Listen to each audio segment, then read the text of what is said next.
last thing, no, fix your hair first and then start talking. How about that? How's that for a plan?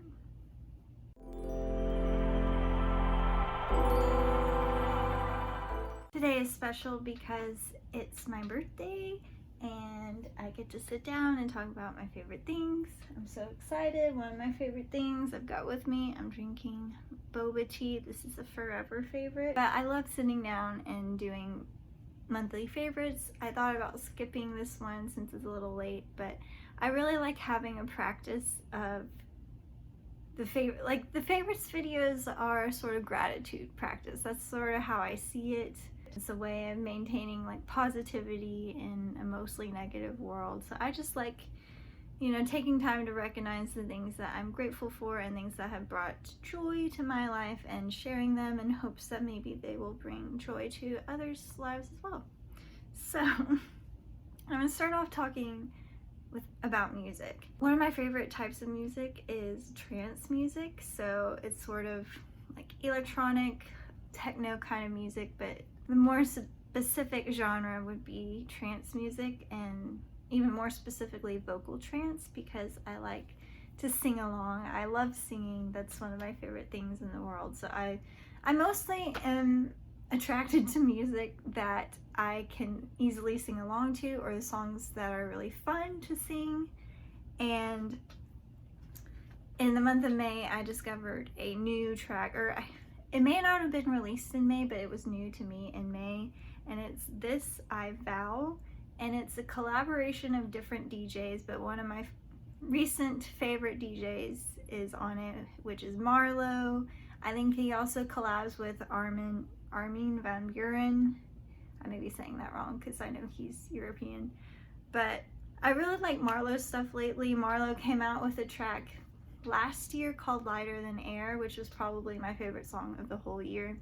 And this track, This I Vow, has a lot of similar characteristics, and yeah, I've just been playing it on repeat, and I'll link both songs down below because I really do enjoy both of them. They're just very uplifting and, like I said, really fun to sing along to. Almost sort of operatic, like they've got a lot of vocal runs that are really fun to sing. Another music fave that I have to mention is Polachek's new album. I believe this actually came out in April, but somehow I completely missed it, which I'm ashamed of, but I figured out that she released the album in May, and I listened to the entire album. It's a great album. I feel like that's rare for me, at least, to find an artist where I enjoy every single track in an album. Some of the tracks that stand out to me are a lot of her singles. The So Hot You're Hurting My Feelings, that's great. Door is good.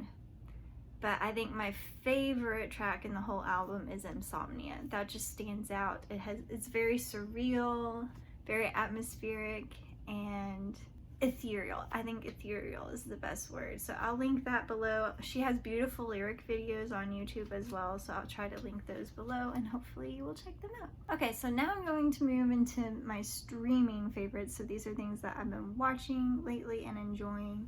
I've mentioned before I don't watch a ton of TV, but when I do, I like to watch shows that are have a strong story, right? I mean, it's all about storytelling. That's really how we make sense of this world best, is by putting things in narrative form. I really love watching shows with a very strong plot line. But one thing that frustrates me with American television is that it seems like a lot of in Hollywood at least, the focus is on a show's longevity and its ability to make money, as opposed to whether or not it's telling a good story. And I feel like, you know, there's a structure of a story, right? At the beginning, a middle, end, rising action, climax, falling action, you know, all those things we talk about in school. But I feel like a lot of American TV producers, instead of giving a strong beginning, middle, and end, they want to stretch out the story for as long as they can, and they want to milk that cash cow as long as they can.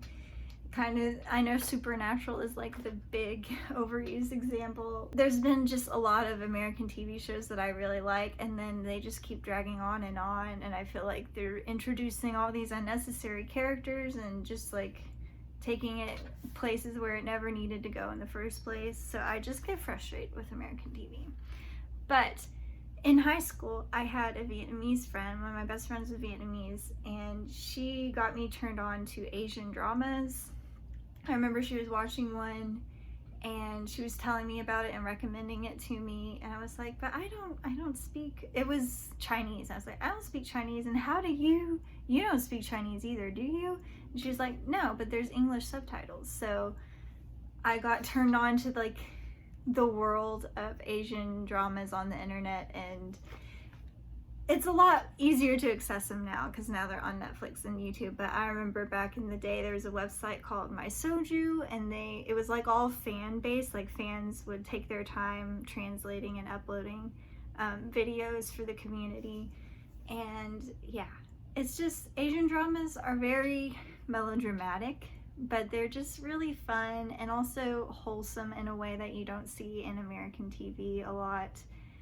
And like I said, they have a beginning, a middle, and an end. And like there's a set number of episodes, maybe sometimes it's 10, sometimes it's 20. Some of them are really long and like 30, 40, but like you know what you're getting into, I feel like. But I got back into Asian dramas in May, and the first one I watched is called Cinderella and the Four Knights, and it is on Netflix.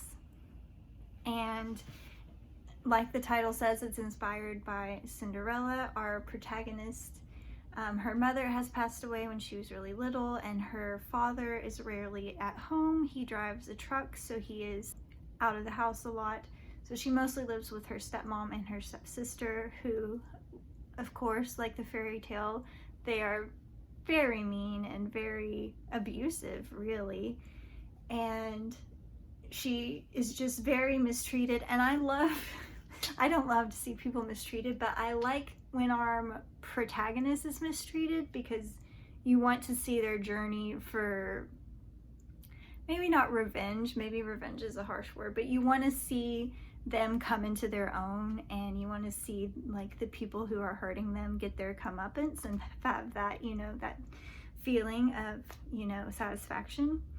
And pretty much the show really delivered. There is a romance, and I enjoyed the romance, and I don't know, it's just very wholesome.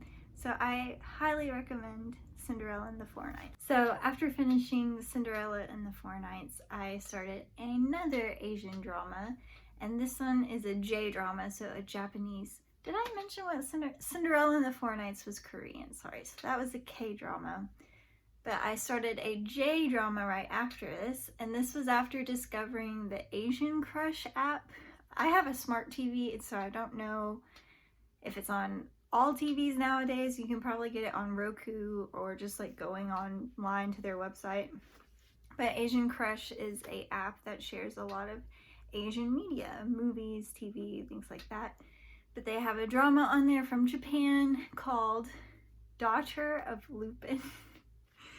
And I'm laughing because it's never really fully explained where Lupin comes in, but it's about this family. They're called the L family. So I'm guessing L comes from Lupin, like somehow they have an ancestor named Lupin, and that made them the L family. But maybe that's something that gets lost in translation, but I never understood like the connection there. But anyway, they are a family of thieves. They're like very high profile thieves, and they're very successful, and they have their eldest child is a daughter, and she works as a librarian because she has renounced her family's thieving ways, because she, you know, views stealing as wrong and it's illegal, and, you know, it's a dishonest way to live.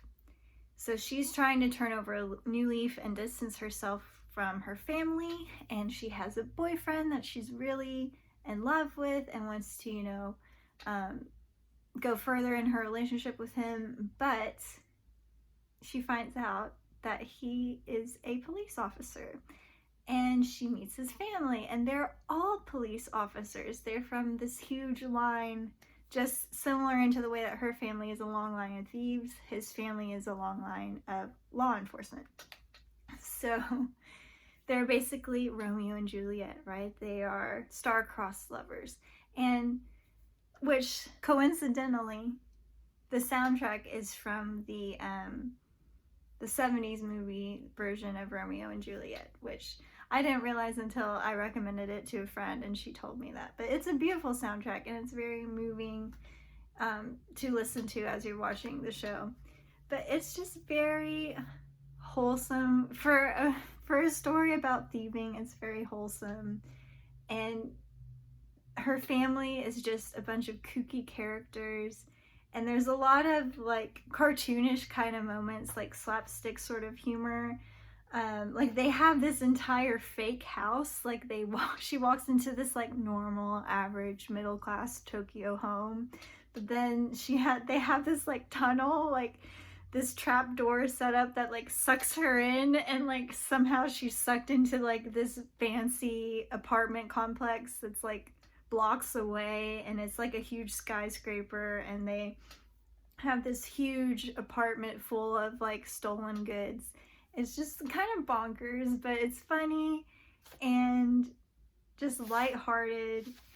Even though they are thieves, they have a sort of honor. They only steal from rich people, and so you have there's something sympathetic about them, and you learn about their backstories and like why they became to be thieves. She also has a little brother. The brother in the family his name's Wataru, but he is a recluse and he doesn't leave the house.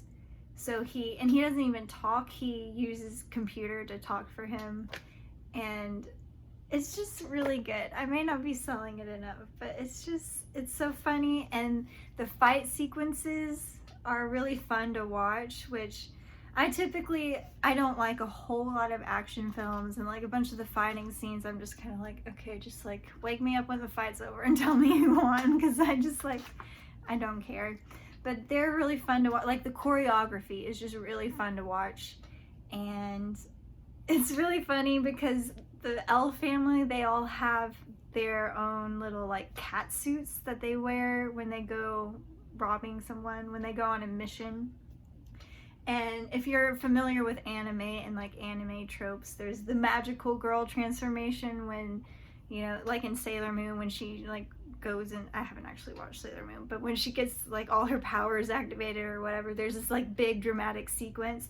They have the same kind of transformation when the main character is putting on her like cat suit, and it's like very like sexy, but like not super sexy because it's Japan and they're pretty conservative, but like it's just really fun. It's like a Bond girl sequence basically, but it's just funny. You'd have to see it. But if you're looking for something lighthearted, especially the world is kind of dark right now, so you need something to distract you, something to help you unwind, you know, before bed or something, definitely recommend Daughter of Lupin.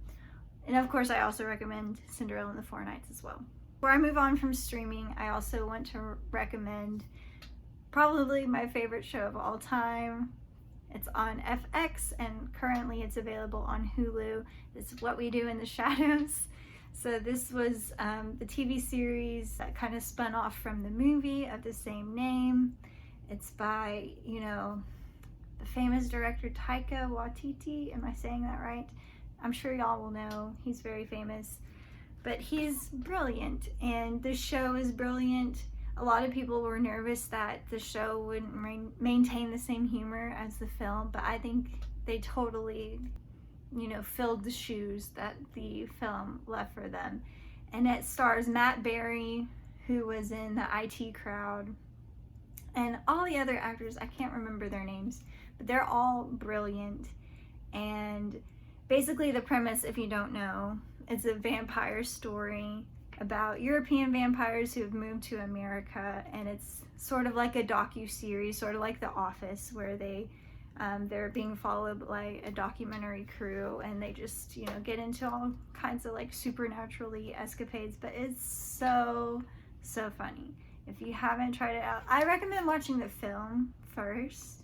And if you like the film, go ahead and watch the series, because the series is just, it's more of the same humor. It's a different story, and it's definitely worth watching. My favorite book for the month was Ruthless Gods by Emily A. Duncan. I just filmed the wrap-up, and it's a sequel novel, so I don't want to talk a whole lot about what it's about, but I really enjoyed it. I enjoyed following the characters on their journey, the continuation of their journey from the first novel, and I'm looking forward to the next one in the series. Okay, I'm gonna close with a few random favorites. Something about me, this is just a fun fact about me. I have some jaw issues. I think it's TMJ. I haven't been officially diagnosed or anything, and I haven't gone to the dentist since the whole, you know, COVID. So I think I'm due for a cleaning soon, but I didn't want to go to the dentist just to get it checked out for that with everything going on. So my jaw had been bothering me, especially at the beginning of isolation, I guess. I don't know if I was just stressing, or I think I grind my teeth when I sleep. I think that's the cause for most people. But I happened to come across a video on YouTube for a channel that I'm subscribed to on my personal account, and the girl in the video was talking about how she struggled with TMJ, and it was a pretty severe case, and she found this massage ball that helped her a lot. So I went ahead and ordered it too. It's from Urban Outfitters. It's a little Himalayan salt ball, and it's really a massage ball for any part of the body, but like the girl in the video, I've mostly been using it on my jaw. I just roll it around if there's any knots or anything, and just relieve tension, you know, along my jaw and down my neck. And it's just been really nice. I think it has helped. I don't think it's a cure-all or anything, but I think, you know, in a pinch, it provides some relief. So I'll recommend it for anybody. Like I said, it can be used on any part of the body, but especially if you have jaw issues like I do, I would look into it. The last thing that I want to mention is some artwork that I purchased from one of my favorite artists. Her name is Camilla D'Errico, and she's someone that I followed online for a really long time, but I've never actually purchased from her. But she happened to have a sale at the beginning of May. At the beginning of May, it was her May the 4th sale, like Star Wars, May the 4th be with you, that kind of thing. And so she had a bunch of prints that were on sale. They're all very nerdy and inspired by nerd culture, but they're also very cute. She also utilizes that pop surrealism style of art, which I'm a big fan of.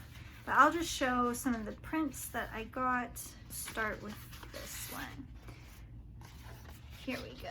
This is El Fauno, the fawn from Pan's Labyrinth, and the little fairies. Pan's Labyrinth is one of my favorite movies of all time. So when I saw this print, I knew I needed this guy somewhere. The next print is a Totoro print, and it's got a little rainbow Totoro, and he's got the little forest sprites around him, and he's just super cute. Another favorite movie of mine. Y'all know I like Miyazaki a lot. I like his movies. I've named my cats after characters from Howl's Moving Castle, and I love Totoro. Totoro is probably actually my favorite movie of all the Miyazaki movies. So had to have the Totoro. Had to have it. And then the last one, this is a Star Wars one, and I think this was new in the sale. But it's a little baby Yoda with a little bumblebee.